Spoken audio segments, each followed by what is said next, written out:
NEET का exam हो जाएगा उसके बाद आप लोगों को एक टेंशन होगी काउंसलिंग को लेके।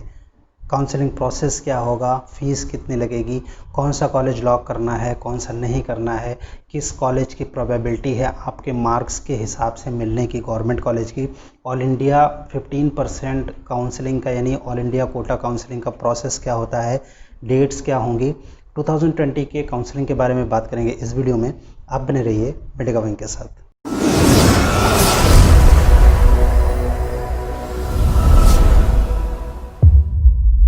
So friends, starting with the video, और आइए देखते हैं कि एमसीसी की जो वेबसाइट है उसके तहत ऑल इंडिया काउंसलिंग का जो प्रोसेस है वो क्या रहने वाला है नीट 2020 में, राइट। सो आपको सबसे पहले विजिट करना है mccnic.in। पीछे बैकग्राउंड में आप देख सकते हैं mcc.nic.in। जब आप विजिट करेंगे तो वहाँ पे आपको 3 ऑप्शन मिलेगा, PG medical counselling, UG medical counselling, super speciality counselling का। यूजी की अगर हम बात करेंगे, यूजी में आपको यूजी मेडिकल काउंसलिंग पे आपको क्लिक करना है। जैसे ही आप क्लिक करते हैं यहाँ पे counselling scheme, counselling schedule, participating institution, fax, contact us, ये सारे ऑप्शन बन के आ जाते हैं। अभी आपको अगर इंस्टीट्यूट्स के बारे में जानना है, आपको कई सारे स्टूडेंट्स का ये क्वेश्चन होता है कि सर इस कॉलेज की फ़ीस कितनी होगी, ये कॉलेज जिस स्टेट में है, इसमें बॉन्ड कंडीशन क्या है। तो इन सब की जो सारी डिटेल है वो आपको फ्रेंड्स इसी वेबसाइट से मिलेगी। यहाँ पर एक ऑप्शन आपको दिख रहा होगा पार्टिसिपेटिंग इंस्टीट्यूशन का, राइट। इस पार्टिसिपेटिंग इंस्टीट्यूशन पे जब आप क्लिक करेंगे तो अब आपको एक विंडो ओपन होकर आएगी। यहाँ पे MBBS और BDS 2 ऑप्शन है। MBBS पे आप जब क्लिक करते हैं यहाँ पे आपको सारे जितने भी कॉलेज हैं जो कि ऑल इंडिया कोटा की काउंसलिंग में पार्टिसिपेट करेंगे 2020 में, वो सारे यहाँ पर शो होंगे। तो इसमें अगर आप व्यू पे क्लिक करेंगे तो वो कॉलेज की पूरी डिटेल, उसमें फ़ीस कितनी है, वहाँ के कॉन्टैक्ट अथॉरिटी का नंबर क्या है, नोडल ऑफिसर का नंबर क्या है, प्रिंसिपल का नाम क्या है, टोटल सीट कितनी अवेलेबल है, ये सारी जानकारी आपको इस व्यू वाले ऑप्शन से मिल जाएगा। उसके बाद अगर उस कॉलेज में बॉन्ड कंडीशन है और बॉन्ड कंडीशन को कॉलेज ने अपडेट कर रखा है एमसीसी की वेबसाइट में, देन आपको यहाँ पे शो बॉन्ड का एक ऑप्शन है। शो बॉन्ड पे जब भी आप क्लिक करते हैं आपको उस कॉलेज के बॉन्ड के डिटेल्स के बारे में पता चलती है, राइट फ्रेंड्स। ये था आपको बताने का कि आप अगर इंस्टीट्यूट के बारे में पता करना चाहें तो। लेकिन काउंसलिंग प्रोसेस की हम बात करेंगे, क्या रहने वाला है काउंसलिंग प्रोसेस, काउंसलिंग शेड्यूल और काउंसलिंग, यहाँ पे काउंसलिंग शेड्यूल और काउंसलिंग स्कीम 2 ऑप्शन है फ्रेंड्स। अभी ये अपडेट नहीं हुआ है। 2020 का जैसे नीट का रिजल्ट आएगा उसके कुछ ही दिनों बाद ये साइट अपडेट होगी और यहाँ पे 2020 की कंप्लीट इन्फॉर्मेशन होगी। लेकिन जो प्रोसेस होता है वो एज इट इज़ जैसे कि 2019 में हुआ था, 2018 में हुआ था, बिल्कुल सेम प्रोसेस होने वाला है। क्योंकि जो पीजी की काउंसलिंग हुई है 2020 में वो भी सेम प्रोसेस सेम वेबसाइट से हुई है। इसलिए यहाँ पर कहीं भी ये डाउट नहीं होना चाहिए कि 2020 में कोई प्रोसेस में चेंज होगा, नहीं, ऐसा कुछ भी नहीं होने वाला है। हाँ, जो शेड्यूल होगा वो यहाँ पर शो होगा नीट के रिजल्ट आने के बाद। जो स्कीम होगी वो सेम एज इट इज़ रहने वाला है, राइट। सो स्कीम क्या है आइए देख लेते हैं। यहाँ पर जैसे आप क्लिक करेंगे एक PDF ओपन होकर आएगा 2019 के बारे में, राइट। अब वो जो PDF अगर हम देखते हैं तो फ्रेंड्स ये है PDF आपके सामने, process of counselling flow chart है। कैंडिडेट को क्या करना है, MCC के अथॉरिटी की ओर से क्या क्या प्रोसेस किए जाएंगे, क्या स्टेप लिया जाएगा, आइए शॉर्ट में हम लोग देख लेते हैं। Activities bye candidate online medical counselling mcc.nic.in पर होगा। यहाँ पे आपको रजिस्ट्रेशन करना है, पेमेंट ऑफ फीस करना है, ट्यूशन फ़ी पे करना है, चॉइस आपको सबमिट करना है, लॉक करना है, मॉडिफाई कर सकते हैं आप कोई भी। अगर कॉलेज आपने चॉइस किया है उसको लॉक किया है, बाद में मॉडिफाई करना चाहते हैं, एक लिमिटेड टाइम होता है, उस टाइम में आप इसको मॉडिफाई भी कर सकते हैं। ओके, खैर रजिस्ट्रेशन कितना होगा, अमाउंट क्या होगा, फीस कितनी होगी, आइए फ्रेंड्स देख लेते हैं। ये फैक्ट पेज का डाउनलोड है, वहाँ पे आप MCC की वेबसाइट से जाकर इसको डाउनलोड कर सकते हैं। फैक्ट्स में अगर हम सर्च करते हैं फीस के बारे में, फ्रेंड्स ये है फी का question, what are the various fee to be paid at the time of registration. Friends अगर आप डीम्ड यूनिवर्सिटी के लिए काउंसलिंग कराना चाहते हैं, नॉन रिफंडेबल रजिस्ट्रेशन फीस जमा होगा 5000 का, सारे कैंडिडेट के लिए सेम होने वाला है। रिफंडेबल सिक्योरिटी अमाउंट जमा होगी 2 लाख की, डीम्ड यूनिवर्सिटी की मैं बात कर रहा हूँ, राइट। लेकिन अगर आप गवर्नमेंट कॉलेज की हम बात करते हैं, 15% all India quota, central universities DUMU, BHU, Jamia Millia Islamia, Delhi, AFMS, ESI, ये सारे कॉलेज में अगर आप काउंसलिंग कराना चाहते हैं तो यहाँ पे एक नॉन रिफंडेबल रजिस्ट्रेशन फीस जमा होगा 1000 रुपये का अनरिजर्व कैंडिडेट के लिए, SC ST OBC PH candidate के लिए ये फीस हो जाएगी 500 रुपये और रिफंडेबल सिक्योरिटी अमाउंट जमा होगा 10,000 रुपये का, राइट। 10,000 की एक रिफंडेबल सिक्योरिटी अमाउंट होती है। सपोज आपको आपकी चॉइस का कॉलेज नहीं मिलता, उस केस में आपका ये जो सिक्योरिटी अमाउंट है 10,000 ये रिटर्न हो जाएगा एक सर्टेन पीरियड के बाद, राइट। 1,000 जो रजिस्ट्रेशन फीस है वो नॉन रिफंडेबल होता है। आप रजिस्ट्रेशन करेंगे, आपको कॉलेज मिले या ना मिले, लेकिन वो 1,000 आपका रिफंडेबल नहीं होगा। ओके, खैर बात ये होगी कि ये 10,000 सिक्योरिटी अमाउंट की बात हो गई। अगर आप AFM से MS यानी armed forces medical college, ESI, इन सब कॉलेज में अगर आप सेंट्रल यूनिवर्सिटी सपोज इसमें अगर आप कराना चाहते हैं काउंसलिंग, देन फ्रेंड्स आपको 1,000 एक्स्ट्रा पे करना पड़ेगा, यानी ये अमाउंट रजिस्ट्रेशन के टाइम पे हो जाएगा 11,000 रुपये, right. Any SC ST OBC PH candidate will pay 500 plus 5,500 at the time of registration for central university AFMS and ESI। Okay, 10,000 unreserve candidate के लिए है, रिफंडेबल सिक्योरिटी अमाउंट है। SC ST OBC PH के लिए ये amount हो जाता है 5,000 रुपीज़ ओनली। ओके, अब हम बात करेंगे कि इसके आगे का प्रोसेस क्या होगा। इसके आगे फ्रेंड जब आप रजिस्ट्रेशन करेंगे आपको चॉइस लॉक करने का एक ऑप्शन आएगा, यानी कॉलेज आप चूज़ कर सकते हैं। आप क्वेश्चन एक होगा आपके दिमाग में कि सर कितने कॉलेज हम लोग चूज़ कर सकते हैं, कौन सा कॉलेज मतलब हमें लॉक करना है, कौन सा नहीं करना है। फ्रेंड्स, रिज़ल्ट आने के बाद मेडिकल विंग आप लोगों के लिए एक हेल्पलाइन नंबर इशू करेगा।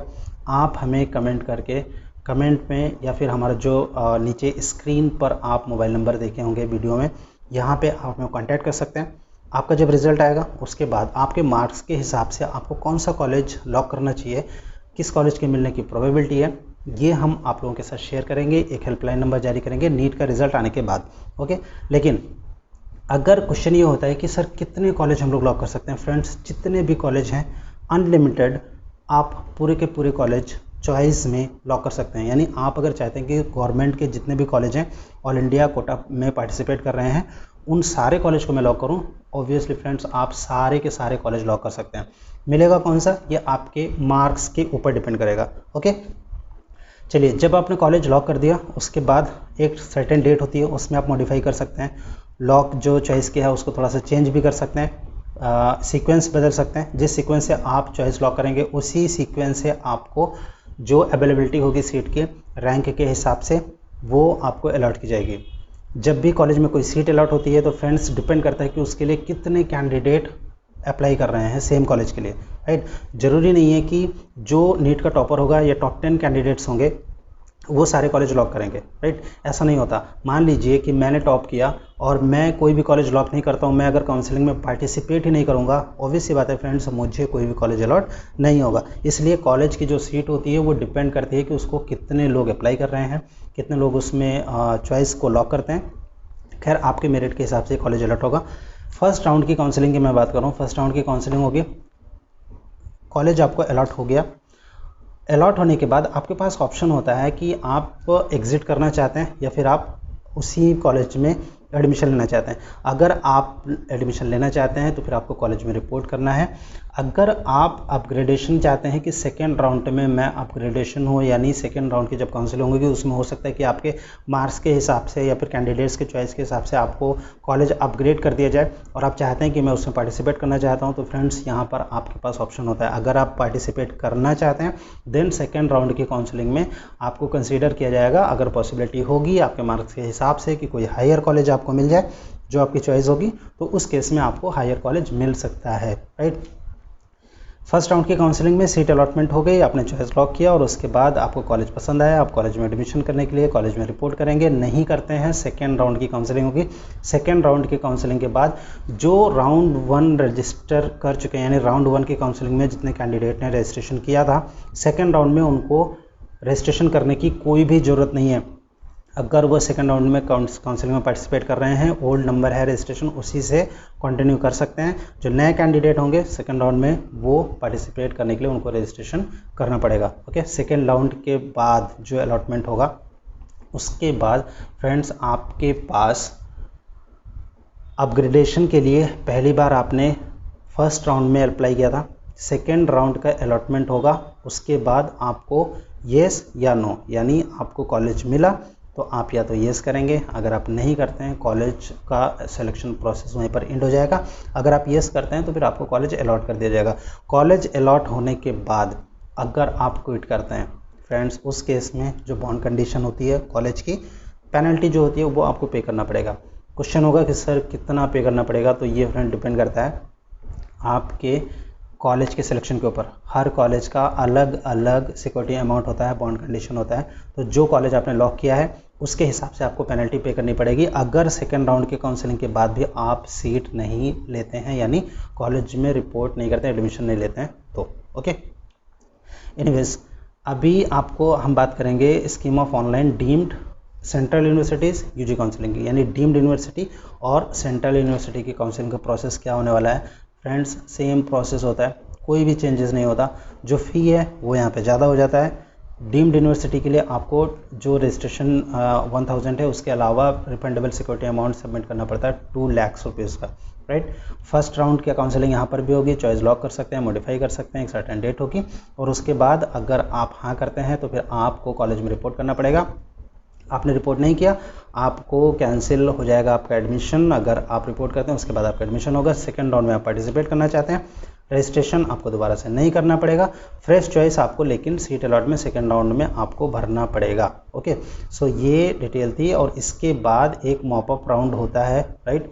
मॉपअप राउंड जो होता है वो DGHS including seats of institutional Kota of central universities. Central universities के जितने भी इंस्टीट्यूशनल कोटा की सीट्स होती हैं उनके लिए मॉपअप राउंड होता है। ऑल इंडिया काउंसलिंग के जो गवर्नमेंट कॉलेज हैं उनके लिए मॉपअप राउंड नहीं होता, सिर्फ 2 राउंड होते हैं। DGHS मॉपअप राउंड सिर्फ सेंट्रल यूनिवर्सिटीज़ के जो सीट्स होती हैं इंस्टीट्यूशनल कोटा की उनके लिए करता है। जैसा कि हम सभी जानते हैं कि सेंट्रल यूनिवर्सिटीज़ के जितने भी कॉलेज है लाइक BHU हुआ, MU हुआ, DU हुआ, यहाँ की जितनी भी सीट होती है 100% सीट का एलोकेशन DGHS से ही करता है। और इस बार एम्स और जिपमर दोनों शामिल हुए हैं। नो डाउट इस बार एम्स की, यानी जो इंस्टीट्यूट ऑफ नेशनल इंपॉर्टेंस के हैं INI जिनको बोलते हैं, एम्स के सारी सीट की काउंसलिंग DGHS ही करेगा like central universities. Okay, so that's final होंगी 2020 के नीट के एग्ज़ाम के बाद जब रिजल्ट आ जाएगा उसके बाद। किसी भी एक पर्टिकुलर इन्फॉर्मेशन के लिए काउंसलिंग के बारे में फ्रेंड्स आपको विजिट करना है mcc.nic.in। फ्रेंड्स ये था 2020 के जो काउंसलिंग प्रोसेस होगा नीट का, ऑल इंडिया कोटा का। स्टेट कोटा का क्या प्रोसेस होता है, क्या रजिस्ट्रेशन फ़ीस होती है डिफरेंट स्टेट्स का, आने वाली सीरीज़ में हम अपलोड करने वाले हैं। तो दोस्तों कैसे लगे आपको हमारी ये वीडियो? अगर ये वीडियो आपको पसंद आता है फ्रेंड्स इसे शेयर कीजिए, लाइक कीजिए हमारे कंटेंट को, चैनल को सब्सक्राइब करना मत भूलिए अगर आप चैनल पर बिल्कुल नए हैं तो, ताकि फ्यूचर में नीट 2020 और 2021 के बारे में आपको नॉन स्टॉप इन्फॉर्मेशन मिलते रहे। Thank you for watching Medica wing, thanks a lot.